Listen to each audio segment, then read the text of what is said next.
New life खलाते में आपका स्वागत है बाबू। आइए चलते हैं आगे। नहीं 3 चैप्टर परिवहन नहीं परिवहन।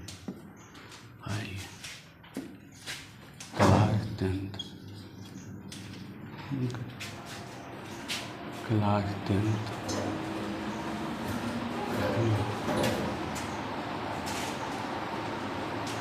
पार्ट 4।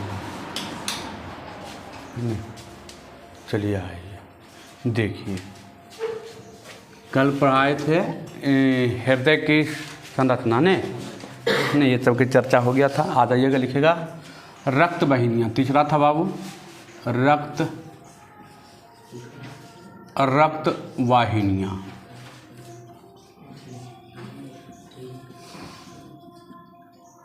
रक्त वाहिनियाँ है नहीं, रक्त वाहिनियाँ।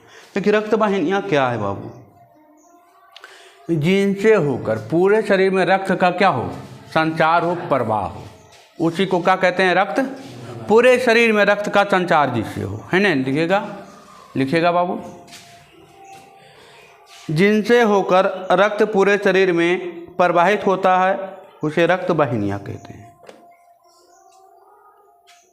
जिनसे होकर रक्त पूरे शरीर में प्रवाहित होता है उसे रक्त वाहिनियाँ कहते हैं। जिनसे होकर के रक्त पूरे शरीर में प्रवाहित होता है उसे रक्त वाहिनियाँ कहते हैं। उसे रक्त वाहिनियाँ कहते हैं। जिनसे होकर के रक्त पूरे शरीर में प्रवाहित होता है उसे रक्त वाहिनियाँ कहते हैं, है ना। ये 3 प्रकार के होते हैं बाबू। पहला है ना, रक्त वाहिनियाँ कितने प्रकार के होते हैं? तो 3 प्रकार के होते हैं। पहला है बाबू धमनियाँ।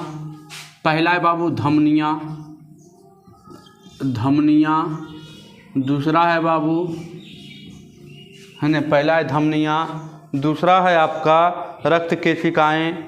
दूसरा है बाबू रक्त केशिकाएँ,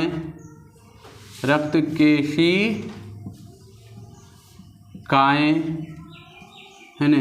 और तीसरा है आपका शिराएँ। क्या है? शिराएँ। तीसरा है आपका शिराएँ। देखिए रक्त वाहिनियाँ किसे कहते हैं? जिनसे होकर के रक्त पूरे शरीर में क्या किया जाता है? प्रवाहित किया जाता है, उसे क्या कहते हैं? रक्त वाहिनिकाएँ। रक्त वाहिनिकाएँ कितने प्रकार के होते हैं? 3 प्रकार के होते हैं। पहला धमनियाँ, दूसरे रक्त केशिकाएँ और तीसरा शिराएँ। अब एक एक करके तीनों के बारे में जान लेंगे बाबू, है ना। आइए तो पहला लिखेगा धमनी, है ना। पहला लिखेगा धमनी, है ना। धमनी क्या करता है बाबू? धमनी जो है ये जो है शुद्ध रक्त को या ऑक्सीजनित रक्त को, ध्यान से सुनिए, ये क्या करता है? शुद्ध रक्त को या ऑक्सीजनित रक्त को फेफड़ा से लेकर के कहाँ भेजता है? हृदय में। और हृदय क्या करता है? पूरे शरीर में क्या करता है? रक्त को प्रवाहित करता है। ये क्या करता है? धमनियाँ क्या करती है कि ऑक्सीजनित रक्त को या शुद्ध रक्त तो शुद्ध रक्त किसे कहते हैं बाबू? तो जिसमें ऑक्सीजन क्या हो, होमोग्लोबिन पर कौन सा सवार हो?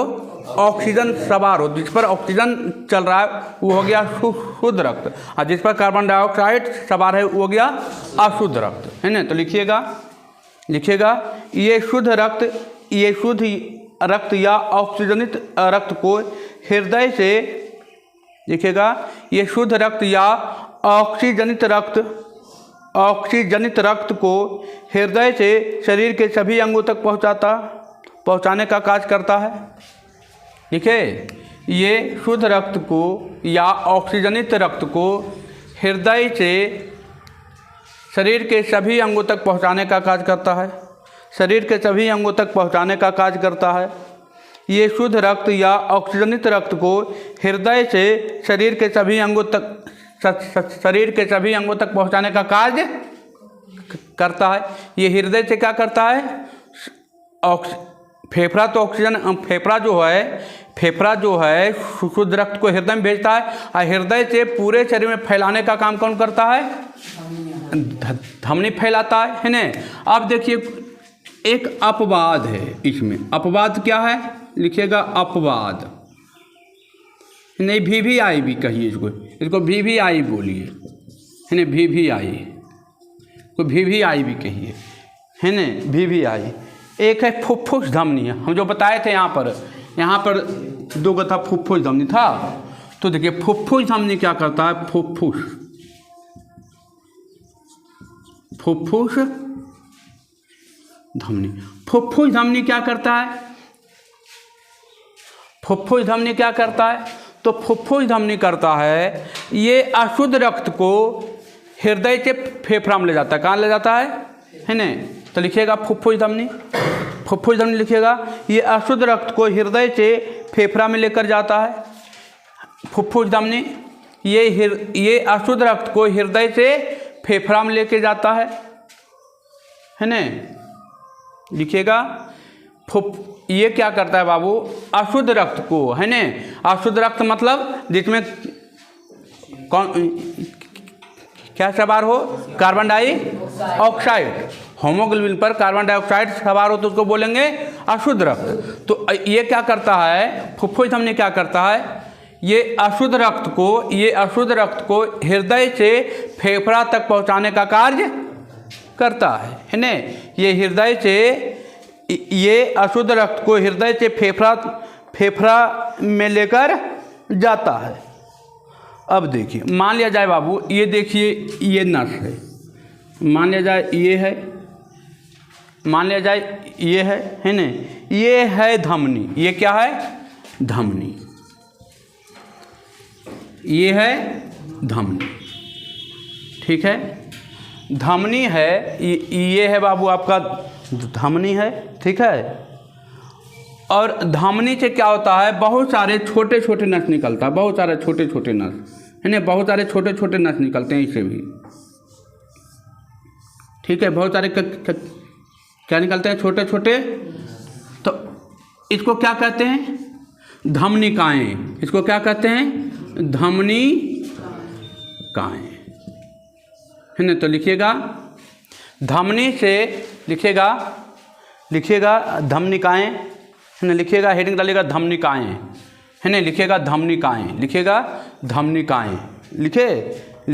धमनिकाएं। धमनी जो आगे जाकर बहुत सारे छोटे छोटे धमनी जो है आगे जाकर बहुत सारे छोटे छोटे भागों में बट जाते हैं, उसे धमनिकाएं कहते हैं। धमनी जो आगे जाकर बहुत सारे छोटे छोटे भागों में बट जाते हैं उसे धमनिकाएं कहते हैं। उसे क्या कहते हैं बाबू? धमनिकाएं।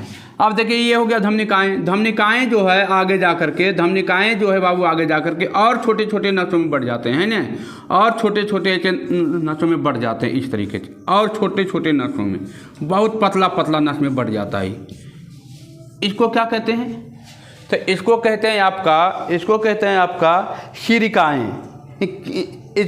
इसको कहते हैं केशिकाएं, केश जैसा हो जाता है एकदम, केशिकाएं। इसको कहते हैं केशिकाएं, है ना। माने धमनिकाएं जो है, धमनी जो है आगे जाकर बहुत सारे छोटे छोटे नसों में पड़ जाते हैं तो इसे क्या कहते हैं?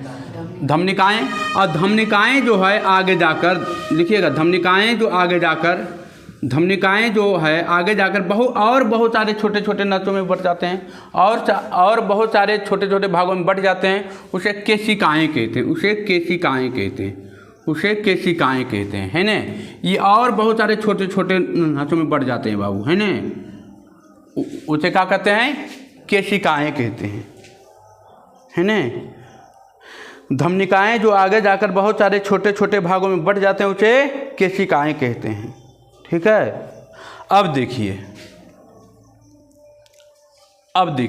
अब केशिकाएं जो है लिखे, धमनी जो है आगे जाकर बहुत सारे छोटे छोटे नसों में बट जाते हैं उसे धमनिकाएं कहते हैं, और धमनिकाएं आगे जाकर और बहुत सारे छोटे छोटे नसों में बढ़ जाते हैं उसे क्या कहते हैं? केशिकाएं। मतलब केश जैसा हो जाता है, इतना पतला पतला नस रहता है, एकदम किसका जैसा हो जाता है? बाल जैसा, केश जैसा। इस चलते उसका नाम क्या पड़ गया? केशिकाएं। अब केशिकाएं जो है आगे जाकर के मिलता है, केशिकाएं जो है आगे जाकर के आपस में क्या होता है? मिलता है। केशिकाएं जो है आपस में जाकर के ऐसे मिलता है तो उसको क्या कहते हैं? शिरिकाएं। उसको क्या कहते हैं? शिरिकाएं। शिरिकाएं लिखिएगा।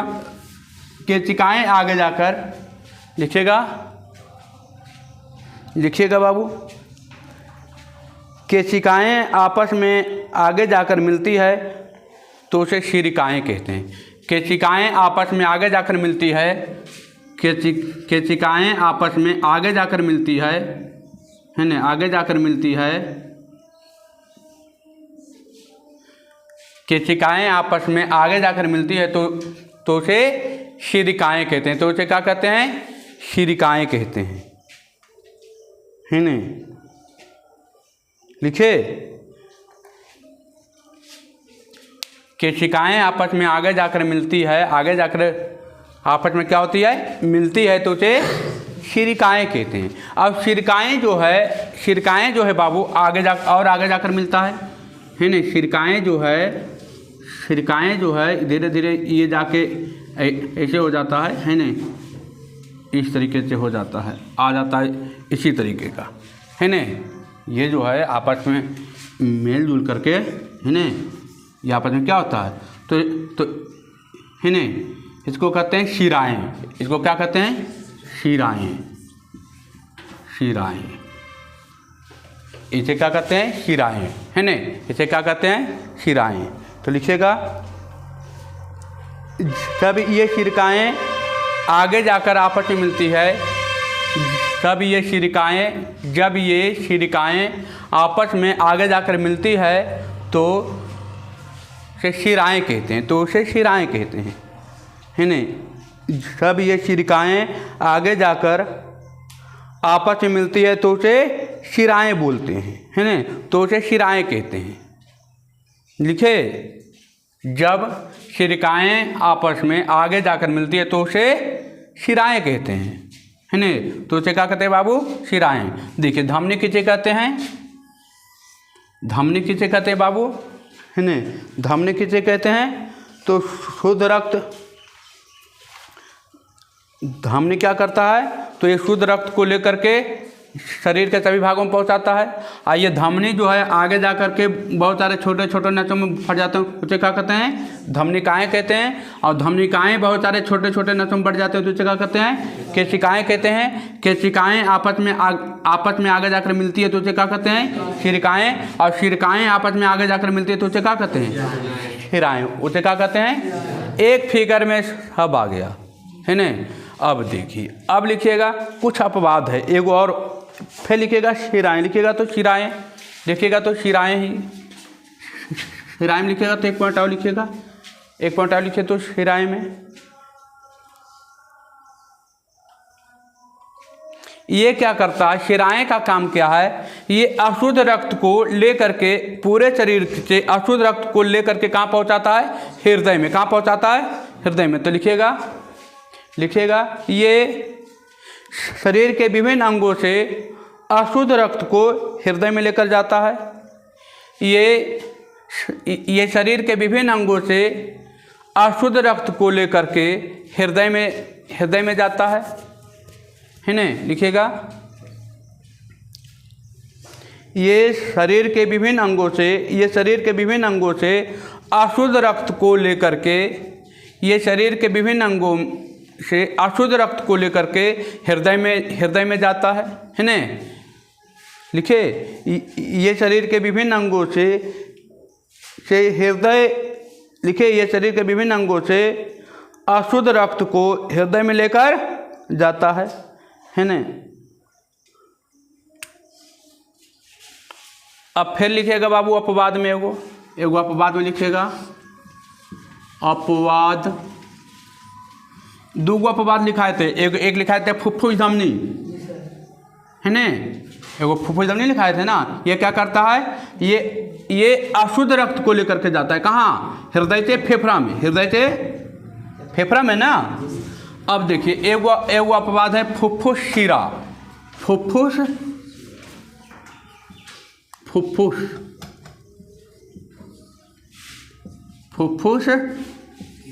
शिरा, फुफ्फुस धमनी था, फुफ्फुस शिरा है ना। ये क्या करता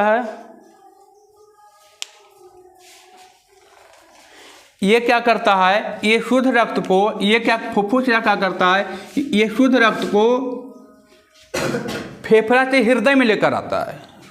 लिखेगा ये शुद्ध रक्त को फेफड़ा से हृदय में लेकर आता है, ये शुद्ध रक्त को फेफड़ा से हृदय में लेकर आता है,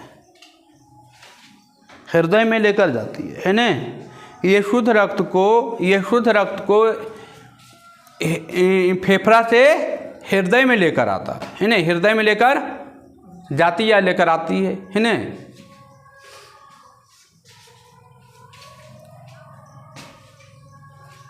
अपवाद वाला याद रखिएगा बाबू, अपवाद वाला क्या था, ये अशुद्ध रक्त को क्या करता था, ये अशुद्ध रक्त को क्या करता था, तो हृदय से फेफड़ा में लेकर जाता था। कौन सा रक्त को, अशुद्ध रक्त ना, ये अशुद्ध रक्त को लेकर जाता, ये हम यहाँ भी आइए बाबू, अशुद्ध रक्त को, ये अशुद्ध रक्त को हृदय से फेफड़ा में ले जाता था। और ये क्या करता है, ये शुद्ध रक्त को फेफड़ा से हृदय में, फेफड़ा से हृदय में, और ये क्या करता था, ये अशुद्ध रक्त को हृदय से फेफड़ा में, हृदय से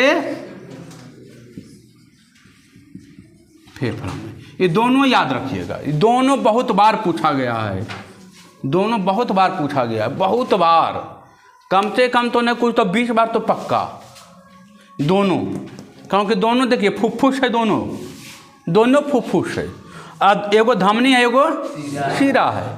तो धमनी जो एगो भी धमनी आया था, एगो इसके पहले धमनी लिखाए थे, वो क्या करता था, शुद्ध रक्त को हृदय से पूरे शरीर में पहुंचाता था ना। वो क्या करता था, वो जो धमनी था वो फुफ्फुस धमनी नहीं था, केवल धमनी था। तो वो धमनी जो था कि शुद्ध रक्त को हृदय से लेकर के पूरे शरीर में क्या करता था, पहुंचाता था। और फुफ्फुस धमनी क्या करता है, अशुद्ध रक्त को हृदय से कहाँ पहुंचाता है, फेफड़ा में। और फुफ्फुस शिरा क्या करता है, शुद्ध रक्त को फेफड़ा से लेकर के कहाँ आता है, हृदय में। अच्छा, धमनी तो अभी बोले थे धमनी कि ये क्या करता है, शुद्ध रक्त को हृदय से फेफड़ा, हृदय से शरीर के सभी भागों में पहुंचाता है। और धमनिकाएँ क्या है, धमनी के जो छोटे छोटे नसों में बढ़ता है उसको धमनिकाएँ कहते हैं। और धमनिकाएँ क्या है बाबू, तो धमनी जो है, धमनिकाएँ जो है आगे जाके और बहुत सारे छोटे छोटे नसों में बढ़ते हैं, उसे क्या कहते हैं, केशिकाएँ कहते हैं। केशिकाएँ जो है आगे जा कर के आपस में क्या होती है, मिलती है, छोटे छोटे नसों में से बदल के क्या हो जाता है, मोटा हो जाता है नस, तो उसको क्या कहते हैं, शिरकाएँ। और शिरकाएँ जो है और आगे जाकर के क्या होती है, छोटे छोटे नस आपस में क्या होता है, मिलता है, तो उसको क्या कहते हैं। अब शिराएँ क्या करता है, तो पूरे शरीर से अशुद्ध रक्त को लेकर के कहाँ पहुँचता है, फेफड़ा में पहुँचता है, यही नहीं करता है। चलिए हो गया है ना। ये अशुद्ध रक्त को हृदय में लेकर जाता है, और हृदय से क्या करता है, हृदय से को, ये जो है ये हृदय से क्या करता है, पहुंचा देता है कहाँ, फेफड़ा में। चलिए तो इधर आप जानेंगे। अब आइए बाबू, अब कुछ छोटा छोटा पॉइंट है ना, अब कुछ छोटा छोटा पॉइंट है। अब लिखिएगा लसिका। अब इधर का काम खत्म हो गया है बाबू, है ना। अब लिखिएगा लसिका।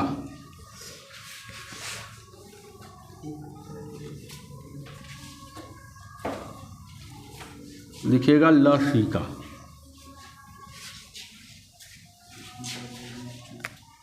लिखिएगा बाबू लसिका, लसिका है ना। लसिका क्या है?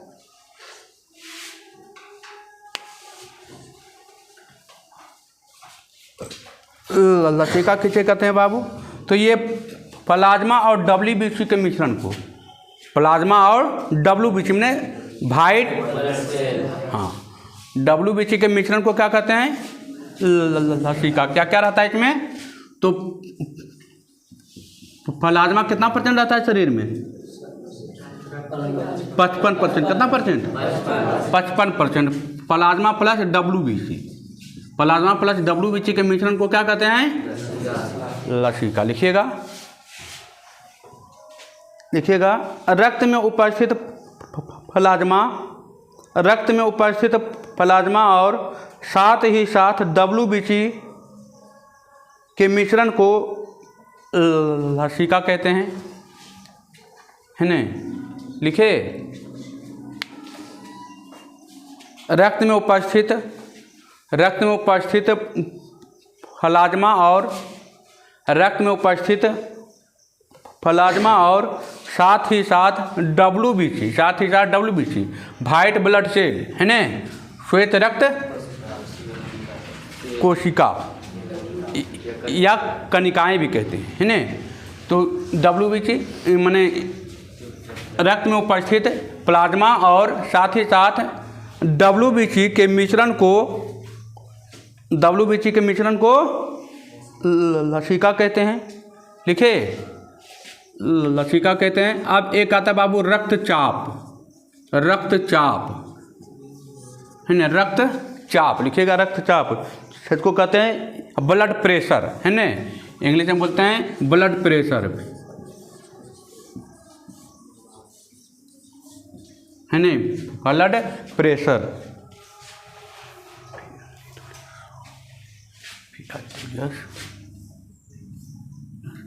URE, है ना, ब्लड प्रेशर, है ना। तो ब्लड प्रेशर क्या है बाबू? आप हिंदी में बोलता है रक्तचाप, इंग्लिश में क्या बोलता है? ब्लड प्रेशर, है ना। तो ब्लड प्रेशर में क्या होता है? ब्लड प्रेशर में आपका रक्त का प्रवाह का दबाव बढ़ जाता है या तो घट जाता है। तो घट जाता है तो कहते हैं ब्लड प्रेशर लो हो गया, अब बढ़ जाता है तो कहते हैं ब्लड प्रेशर क्या हो गया? बढ़ गया। तो कैसे होता है? रक्त पर दबाव ज़्यादा है, रक्त पर ज़्यादा दबाव होगा तो ब्लड प्रेशर बढ़ जाएगा, और रक्त पर दबाव क्या होगा? कम हो जाएगा। तो कहिएगा ब्लड प्रेशर क्या हो गया है? घट गया। लिखिएगा, लिखिएगा बाबू, महाधमनी और उनकी प्रमुख भागों में, महाधमनी और उनकी प्रमुख भागों में रक्त प्रवाह के दबाव को रक्तचाप कहते हैं। महाधमनी और उनकी प्रमुख भागों में रक्त के प्रवाह के दबाव को रक्तचाप कहते हैं। महाधमनी और उनकी प्रमुख भाग में रक्त प्रवाह के दबाव को रक्तचाप कहते हैं। अच्छा, तो रक्तचाप आप नापते हैं ना? रक्तचाप आप क्या करते हैं? मापते हैं ना? अरे ब्लड प्रेशर मापते कि नहीं मापते हैं? तो 120 बटा कितना होना चाहिए था? मानक तरीका जो ब्लड प्रेशर है 120 बटा कितना? 80 होना चाहिए। ब्लड प्रेशर कितना होना चाहिए था? 120 बटा 80। तो इसका नाम क्या है? इसका नाम क्या है बाबू? तो ऊपर वाला कहते हैं, ऊपर वाला बोलते हैं सिस्टोलिक प्रेशर। ऊपर वाला क्या बोलते हैं? सिस्टोलिक प्रेशर, सिस्टोलिक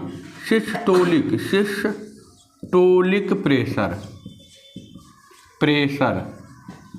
और नीचे वाला बोलते हैं डायस्टोलिक प्रेशर, है। नीचे वाला क्या बोलते हैं? नीचे वाला बोलते हैं डायस्टोलिक प्रेशर। नीचे वाला बोलते हैं डायस्टोलिक प्रेशर, है ना। ऊपर वाला को बोलते हैं ऊपर वाला बोलते हैं सिस्टोलिक प्रेशर, नीचे वाला के डायस्टोलिक प्रेशर।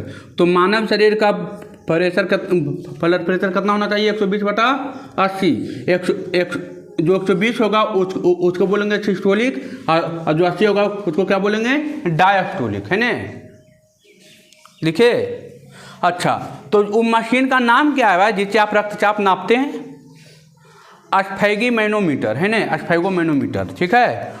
उसका नाम क्या है? स्फैगोमैनोमीटर। लिखेगा रक्तचाप के मापने का यंत्र, रक्तचाप मापने का यंत्र, रक्तचाप मापने का यंत्र। उसका नाम क्या है? स्फैगोमैनोमीटर। लिखेगा, उसका नाम है स्फैगोमैनोमीटर।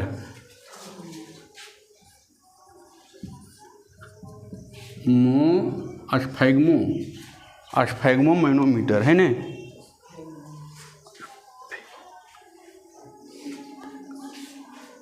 मैनोमीटर,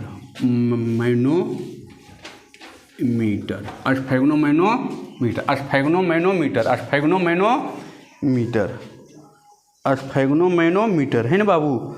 स्फैगोमैनोमीटर, स्फैगोमैनोमीटर। रक्तचाप मापने का यंत्र क्या है? स्फैगोमैनोमीटर, है ना। रक्त ये भी आयु क्वेश्चन है बाबू कि रक्तचाप किससे मापा जाता है? तो स्फैगोमैनोमीटर से, है ना। अच्छा, अब पूछेगा, ये भी पूछेगा कि 120 को क्या कहते हैं? तो 120 को क्या कहते हैं? सिस्टोलिक प्रेशर, और 80 को क्या कहते हैं? डायस्टोलिक प्रेशर, है ना। मानव शरीर में रक्तचाप कितना होना चाहिए? 120/80, 120/80 होना चाहिए। चलिए, इसमें कोई दिक्कत है ना। रक्तचाप किसे कहते हैं बाबू? तो ब्लड प्रेशर का दबाव क्या होता है? और खून का दबाव जब बढ़ जाता है तो ब्लड प्रेशर कहिएगा बढ़ गया, खून का दबाव घट जाएगा तो कहिएगा ब्लड प्रेशर क्या हो गया है? कम गया है। एक पॉइंट और बच रहा है, हाइपर टेंशन। लिखिएगा हाइपर टेंशन,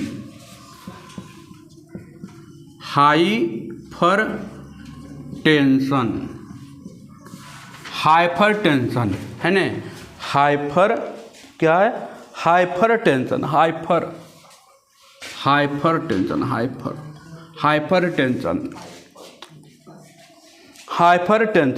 टेंशन क्या है? सामान्य रक्तचाप से क्या हो जाता है? अधिक हो जाता है, तो इसको बोलते हैं हाइपर टेंशन, है ना। लिखिएगा सामान्य रक्तचाप से क्या होता है? अधिक हो जाता है, ब्लड प्रेशर अधिक हो जाता है तो कहते हैं हाइपर टेंशन, है ना। लिखिएगा सामान्य रक्तचाप से अधिक रक्तचाप हो जाता है, सामान्य रक्तचाप से अधिक रक्तचाप हो जाता है तो उसे हाइपर टेंशन कहते हैं।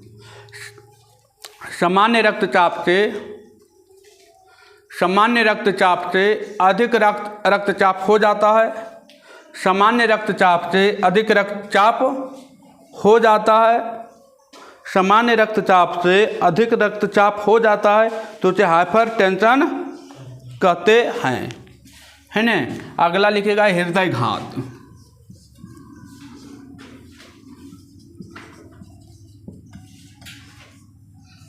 हृदयघात, है ना। अगला लिखेगा हृदयघात।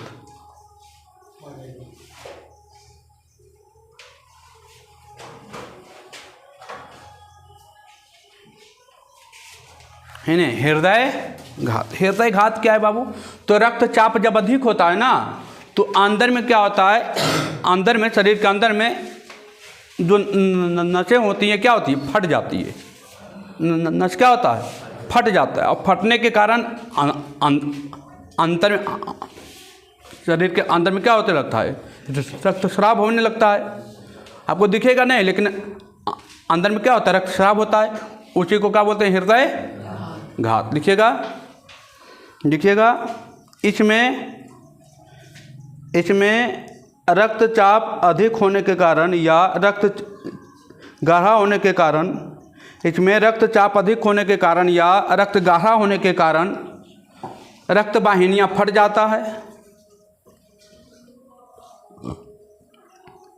इसमें रक्तचाप अधिक होने के कारण या रक्त गाढ़ा होने के कारण रक्त वाहिनियाँ फट जाती है। इसमें रक्तचाप अधिक होने के कारण या रक्त गाढ़ा होने के कारण, इसमें रक्तचाप अधिक होने के कारण या रक्त गाढ़ा होने के कारण रक्त वाहिनियाँ फट जाती है, रक्त वाहिनियाँ फट जाती है, जिससे आंतरिक स्राव होता है, जिससे आंतरिक स्राव होता है, जिससे आंतरिक स्राव होता है। लिखे, जिससे आंतरिक स्राव होता है उसे हृदयघात कहते हैं। इसलिए इसे हृदयघात कहते हैं।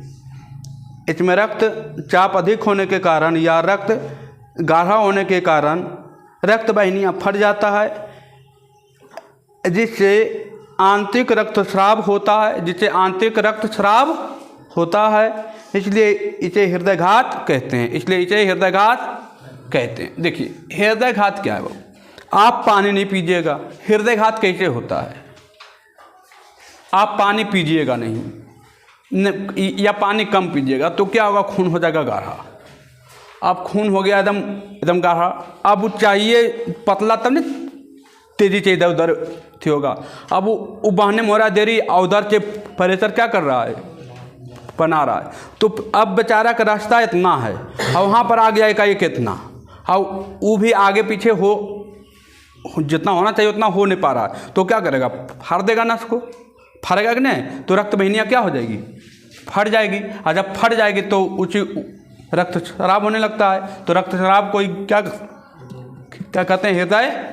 हृदयघात कहते हैं। हाइपरटेंशन वही है, रक्तचाप एकाएक क्या हो गया? बढ़ गया, तो उसको हाइपरटेंशन कहते हैं। ब्रेन हेमरेज जो होता है, ब्रेन हेमरेज कैसे होता है? ब्रेन हेमरेज देखें, लमसम आदमी का ब्रेन हेमरेज होता है तो नहीं बचता है, नहीं बचता है। ब्रेन हेमरेज में आदमी बहुत कम बचता है। तो होता क्या है? आपका ब्लड जो है माइंड में चढ़ता है, लेकिन वहाँ पर ब्लड हो गया गाढ़ा। आपके सोचने विचारने से ब्लड क्या हो गया है? गाढ़ा। या तो पानी कम पीने से हो जाए, ज़्यादातर ये पानी कम पीने से होता है ना। तो रक्त हो गया गाढ़ा और वहाँ पर फाड़ दिया नस को। अब नस को फाड़ दिया तो फिर अंदर अंदर क्या होने लगता है? रक्तस्राव होने लगता है। तो उसी को क्या कहते हैं? Brain haemorrhage. ये हृदय में होता है तो इसको हृदयघात कहते हैं, है ना। अच्छा, एक मानव शरीर में कितना लीटर खून होना चाहिए बाबू? 5 से 6 लीटर। कितना लीटर? लिख लीजिएगा। एक मानव शरीर में, एक स्वस्थ मानव शरीर में, लिखेगा, एक स्वस्थ मानव शरीर में 5 से 6 लीटर खून होना चाहिए। एक स्वस्थ मानव शरीर में, एक स्वस्थ मानव शरीर में 5 से 6 लीटर रक्त होनी चाहिए, है ना। एक स्वस्थ मानव शरीर में 5 से 6 लीटर रक्त होनी चाहिए, है ना। एक स्वस्थ मानव शरीर में 5 से 6 लीटर रक्त होनी चाहिए। आपका चैप्टर पूर्ण रूपेण क्या हो गया है? परिवहन हो गया ख़त्म। परिवहन में कुछ बचा नहीं, है ना। घर पर जाके इसको दम भर क्या करना है? पूरा मेहनत करना है, मेहनत से पूरा पढ़ना है ना। अगला चैप्टर स्टार्ट होगा बाबू, क्या है? उत्सर्जन। अगला चैप्टर क्या है? उत्सर्जन, है ना। अगला चैप्टर स्टार्ट होगा उत्सर्जन बाबू। लास्ट नहीं छोड़ना है, ठीक है? ठीक है बाबू, धन्यवाद।